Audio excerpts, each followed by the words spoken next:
enjoy whispered true crime, please consider subscribing to the channel. I post 2 times a week, on Monday and Thursday at 6 p.m. Eastern Time. Alright, let's get right into tonight's case. Now, this is the case that is generally referred to as the Dexter copycat killing. And if you've never heard of Dexter, that is a TV show.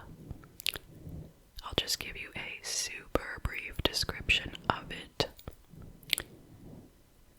It's about a serial killer named Dexter Morgan, and he works in Miami, solving crimes by day and committing them by night. Okay, that is the very short explanation. Okay, so here we go. This case takes place in Edmonton, Canada, in the year 2008. So, let's start from early October 2008. A man named Giles, or I might not be pronouncing it right, Gilles, Giles or Giles, Tetro. I assume it's like a French-Canadian kind of name. He had recently been divorced, and like many people all over, he went online to look for a date or to look for a relationship on an online dating site called Plenty of Fish.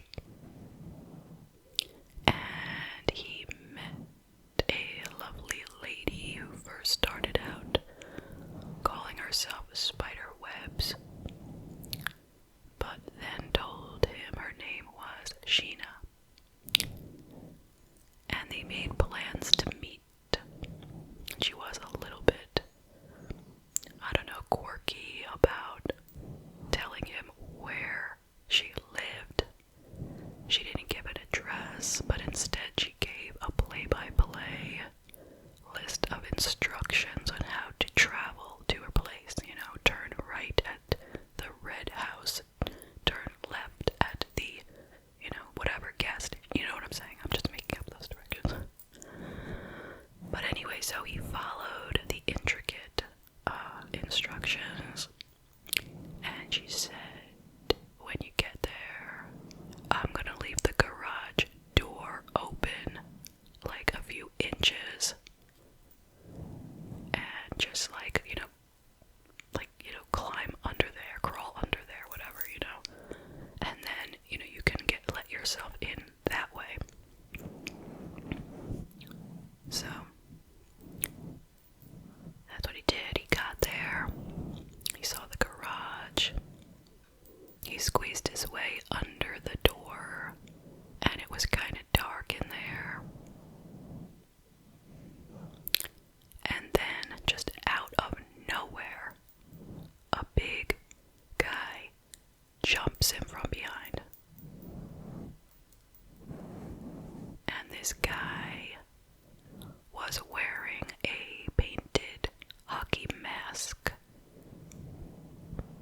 The guy had a stun baton, like a stun gun, but it's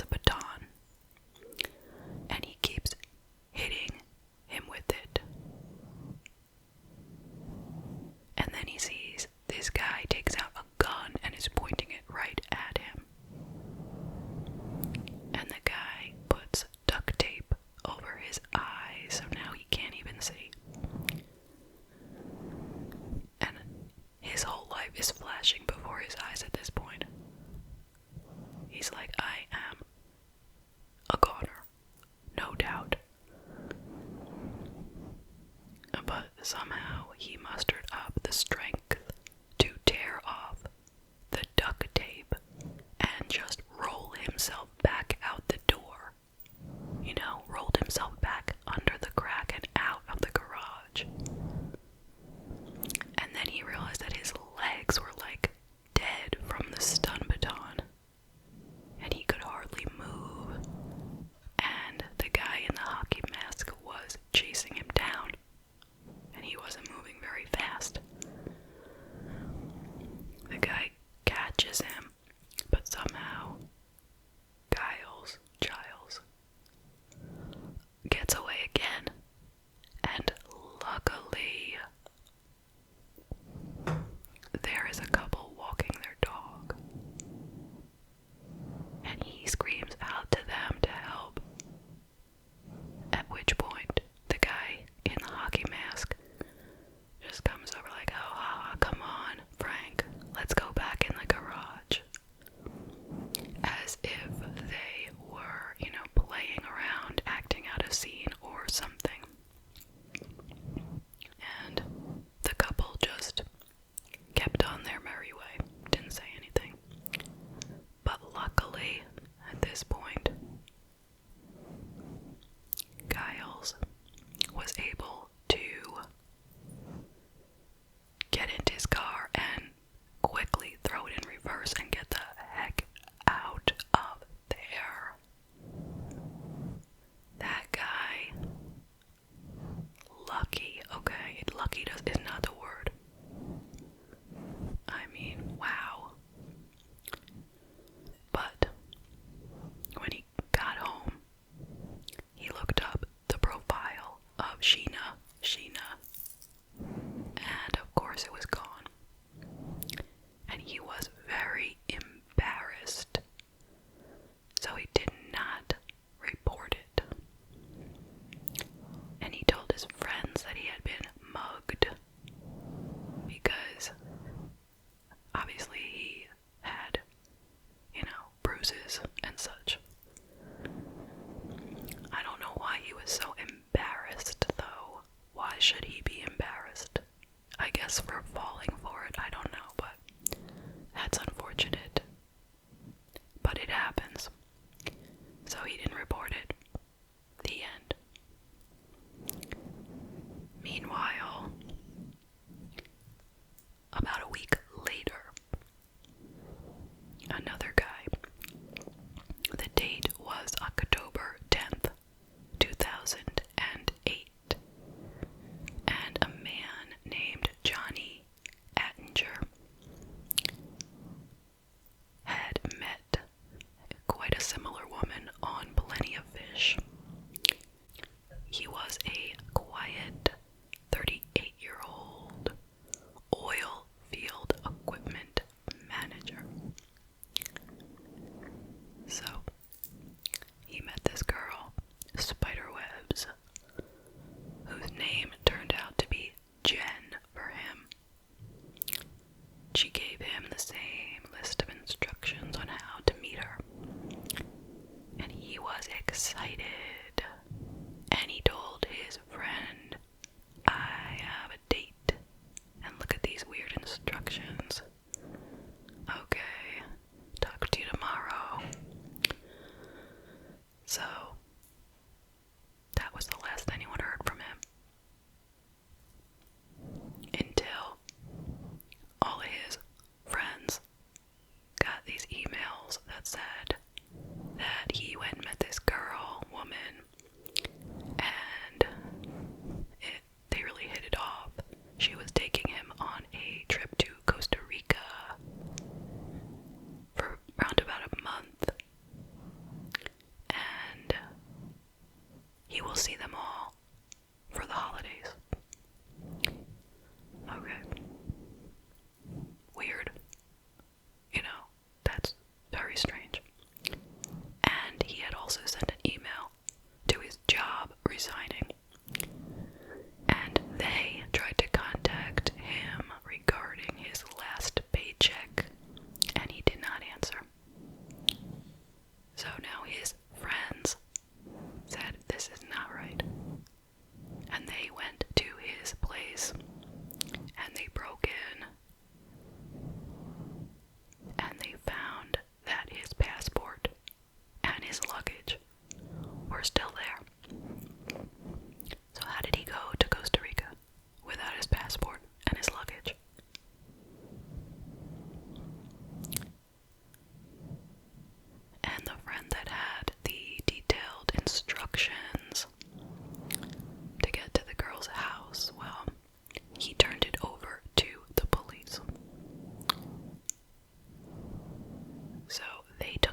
was to have a main character modeled after Dexter. He would be a masked killer who would kill people in his kill room, which would have a big kill table and like a big tarp underneath, like on the floor, like a plastic sheet to, collect all the blood so that he could easily clean it up and get rid of the evidence. And he had all these props like stun baton and knives and whatever, what have you. And this character was supposed to kill the people and dismember them on the table, basically. That was going to be, the main plot of this short movie. So when the police saw all of this stuff in his garage, he said, these are the props, and they believed him. He seemed like a really nice guy. So that was that, and they left.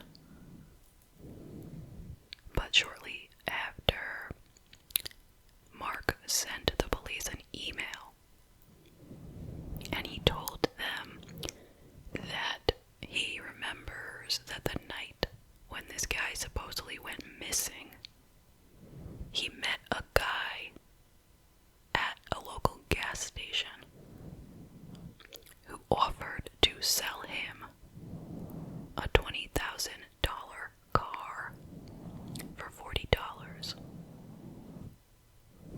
And that guy was supposedly the missing guy, Johnny. Johnny tried to sell him this car, or he did sell him this car for $40. So the police were like, oh, no. Now this sounds real fishy. Nobody sells their car for $40. And now you just tied yourself to the guy, so no, they're shaking their heads at this point.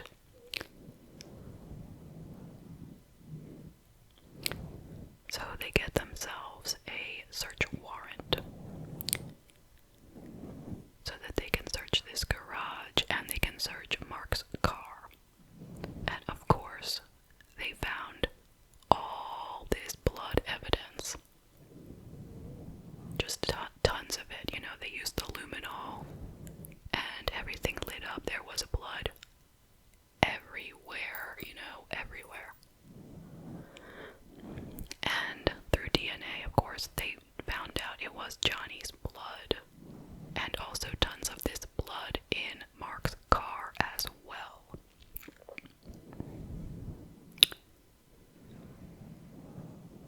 So he was arrested. When they searched his laptop, they found a 42-page long document, which seemed kind of like a diary, and it was called SK Confessions, which stands for Serial Killer Confessions.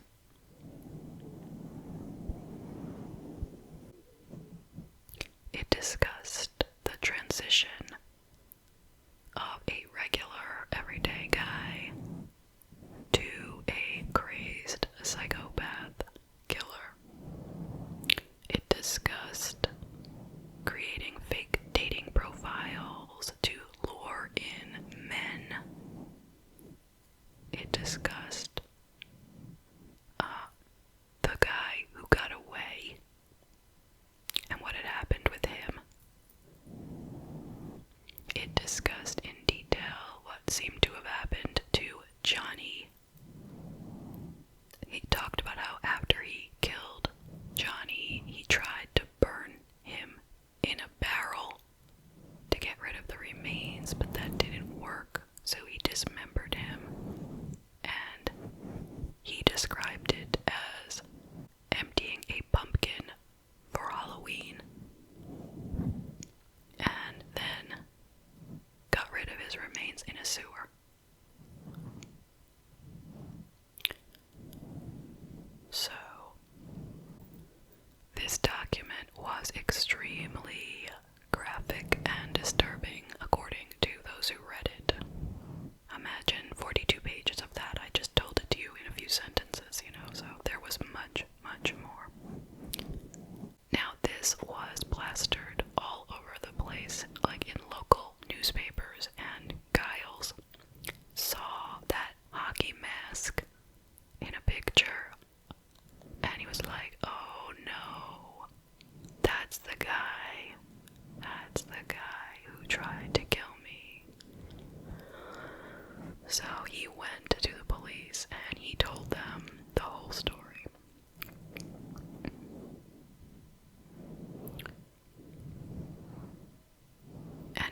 understand it's kind of just, probably considered unnecessary paperwork or unnecessary, time in court or whatever it is. So, now, in 2012, the actor from Dexter, he gave a statement, and let me read you a quote from it. His name is Michael C. Hall, and he said, quote, "I wouldn't stop making Dexter because someone was fascinated by it only in that way. I tried to tell myself that their fixated nature would have done it one way or the other, but it seems that Dexter had something to do with it. It's horrifying." Okay, so that is the case. What do you think? Well, I will tell you my thoughts. I definitely do not blame the show Dexter. Lots of times killers are inspired by something that they've seen, but I don't think that they needed that one thing to turn them into a killer. They were going to become a killer one way or another, so I agree with what Michael C. Hall said. It's not his fault or the writer's fault. Same with music. People say they were inspired to kill by music or by a book. They might think that's what inspired them, but they were probably going to do it from some other inspiration, if not that one. So there's that. Now, what can we say? Do we say dating sites are to blame? Of course not. You just have to be so careful, and we're gonna keep saying this forever, and there will still be people who get hurt because we just want to trust people. But of course, you have to meet people for the first time in a public setting. Maybe men feel safer than women. Is that the thing? I think that typically men don't expect danger when they go and meet a woman. Of course, in this case, they weren't meeting a woman, they were meeting a man. So, and isn't it something that it wasn't even as if he was tricking them so he could rob them or anything? Because you know about that. But he was tricking them so he could murder them in his kill room, so that he could be like Dexter.